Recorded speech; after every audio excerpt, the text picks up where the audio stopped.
on se rend bien compte aujourd'hui qu'on est dans un monde qui s'accélère et dans lequel on perd nos repères. On nous parle de révolution numérique, de civilisation numérique, de chatbot, d'intelligence artificielle, de transhumanisme, d'immortalité. Et en fait, Uzbek Erika, on s'est dit, devant tout ça, comment on peut répondre à ces inquiétudes et comment on peut être un magazine qui raconte les grands enjeux d'avenir et les raconte en prenant de la hauteur. Donc sans être les technophiles béats, sans être des grands angoissés du monde qui vient, mais en étant généraliste et en racontant les choses d'un point de vue à la fois philosophique, démographique, sociologique et en étant simple dans notre approche.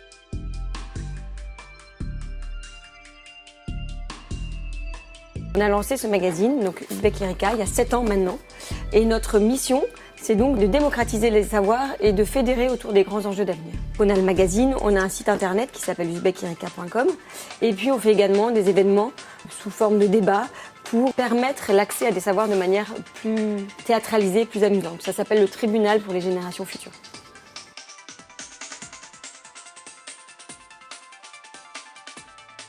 Le C2D avait déjà travaillé sur des grands axes d'amélioration des services à la population.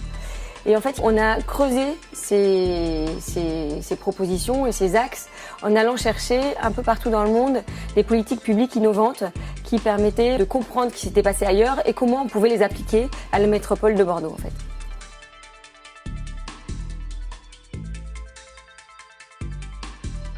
Ça a pu être ce qu'on appelle des nudges, donc des services d'incitation à la population à la Nouvelle-Orléans, l'utilisation du big data dans les politiques de transport à Boston, ce qui se passe autour du mouvement des Fab Labs à Barcelone. Enfin voilà, on a essayé de prendre des exemples internationaux qui permettaient ensuite à Bordeaux de se les approprier et de pouvoir les utiliser ensuite.